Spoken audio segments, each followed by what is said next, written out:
नमस्कार। अभी पार्लियामेंट में एक स्पेशल सत्र होने जा रहा है 16, 17, 18 इस महीने का, और उसमें भाजपा लगभग तय नई बिल ला रही है। अब सबसे पहले तो ये ज़रूरी है कहना कि भाजपा कोई काम बिना राजनीतिक लक्ष्य के नहीं करती। ये तो एक assumption है। जब तक उनके फायदे के लिए कोई काम ना हो रहा हो तो वो कभी बिल लाते ही नहीं। क्यों मैं ये बात कर रहा हूं? क्योंकि 106 संवैधानिक जो अमेंडमेंट संशोधन हुआ था, that is the 106th amendment bill parliament का, उसमें 334A एक आर्टिकल था जिसका इंक्लूजन हुआ संविधान में। वो कहता है 334 आर्टिकल कहता है कि जनगणना 2026 के बाद होगी, और उसके बाद जनगणना के बाद डिलिमिटेशन होगा और विमेंस रिजर्वेशन। वो कब होगा वो तय नहीं था, लेकिन 2026 के बाद। ये हमारा कॉन्स्टिट्यूशनल अमेंडमेंट है, आर्टिकल 334A। अब 2026 के बाद तो कर नहीं रहे, और ये सब सर्वसहमति से हुआ था कि ये आने वाले चुनाव में 2026 के बाद होगा। अब इन्होंने फैसला किया है कि नहीं, उसमें हम बदलाव चाहते हैं। अब ये नहीं बताते कि क्या बदलाव चाहते हैं, क्योंकि आज के दिन में हमारे पास कोई बिल भी नहीं है, विपक्ष के पास कोई बिल नहीं है। मैं तो इंडिपेंडेंट मेंबर ऑफ पार्लियामेंट हूं, मुझे मालूम नहीं कि क्या बिल लाना चाहते। तो और साथ साथ में आपको याद होगा जब 370 का बिल लाए थे, तभी किसी को नहीं मालूम था। आर्टिकल 370 का बिल लाए थे, तभी भी किसी को नहीं मालूम था। इंट्रोड्यूस कर देते थे, उसी दिन पास कर देते। वो इतना बड़ा मुद्दा,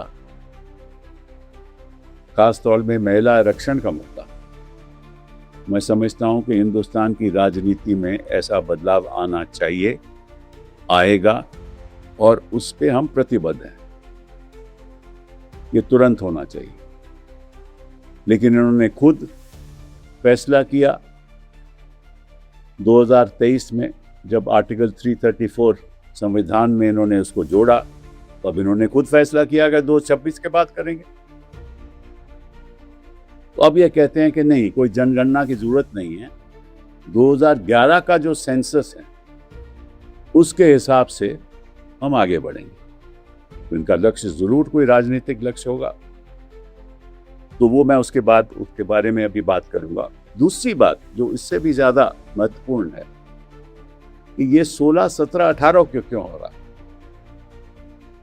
अभी बंगाल में इलेक्शन हो रहे हैं, पश्चिम बंगाल में। पहली डेट 23 अप्रैल है, दूसरी डेट 29 अप्रैल है।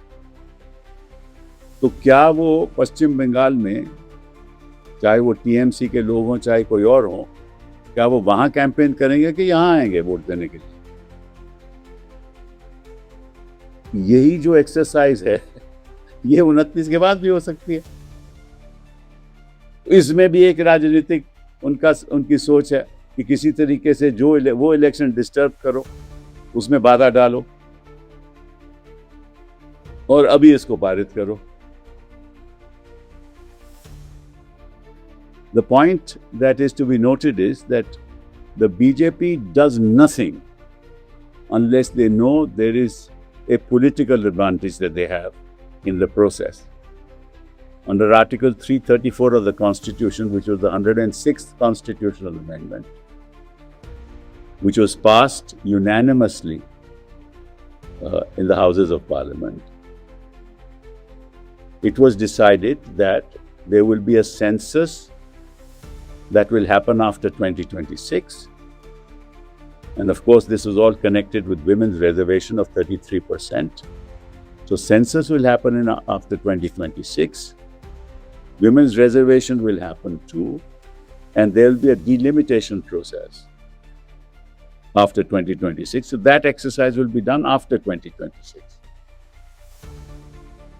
And that was, as I said, passed unanimously. So how have they suddenly decided that we will give up that exercise, we will amend the constitution again, we will rely on the 2011 census and reserve seats for women to the extent of 33% through a delimitation exercise.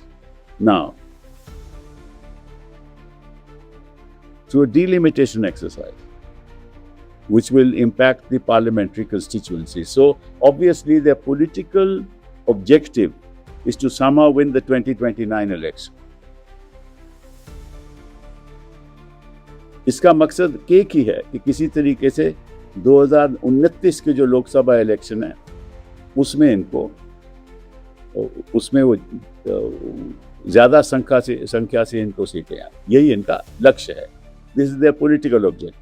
तो कहने का मतलब यह है कि इनका जो bill ये ला रहे हैं, जो पब्लिक डोमेन में है, हालांकि हमें बिल का हमारे पास कॉपी नहीं है, कि ये 50% सीटें पार्लियामेंट में बढ़ाएंगे हर पार्लियामेंट्री कंस्टिट्यूएंसी में.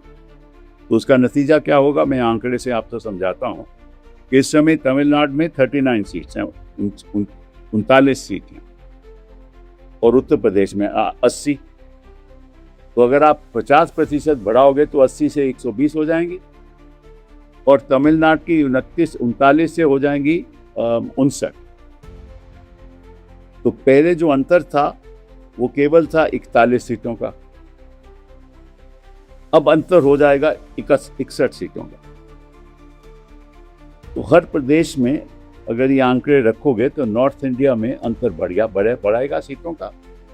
हाँ, और इसलिए फायदा इनको होगा, राजनीतिक फायदा होगा.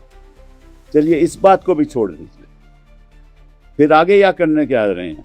जब इनको इस बात का फायदा होगा तो डीलिमिटेशन में ये भी तय करेंगे कि कौन सी कंस्टिट्यूएंसी में क्या बाउंड्री होनी चाहिए.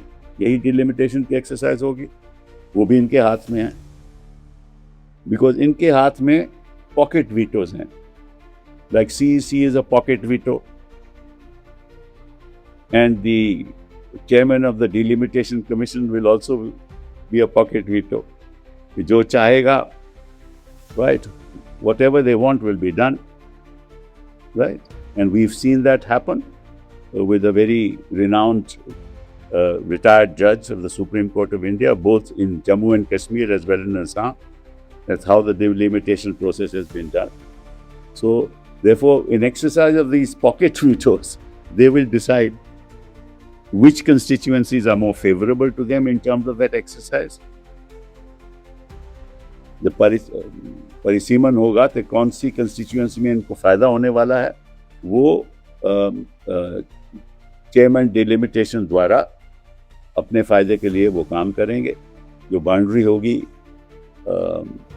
उसमें बदलाव लाएंगे ताकि उनको राजनीति में फायदा हो, और जो उत्तर भारत है उनकी संख्या बढ़ जाएगी, और प्रयास करेंगे कि दक्षिण में उनकी संख्या भी बढ़े.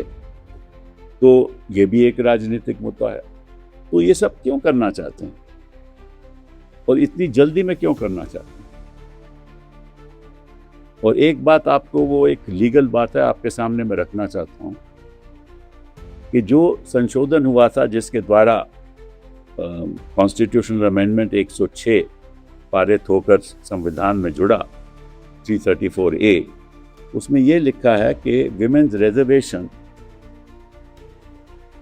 रिजर्वेशन लागू होगी एंड डीलिमिटेशन एक्सरसाइज उस पर्पस के लिए हो, केवल उसके लिए होगी. ये लिखा हुआ है, मैं पढ़ देता हूँ आपको, ये बड़ी महत्वपूर्ण बात है. 334A कहता है, notwithstanding anything in the foregoing provisions of parts of this part or part 8, the provisions of the Constitution relating to the reservation of seats for women in the House of the People, Legislative Assembly of a state and the Legislative Assembly of the National Capital of Delhi shall come into effect after an exercise of delimitation is undertaken for this purpose. What purpose? For the purpose of women's reservation only. इसका मतलब ये देखना होगा जनगणना करके कि कितनी संख्या महिलाओं की किसी एक पार्लियामेंट्री कंस्टिट्यूएंसी में है,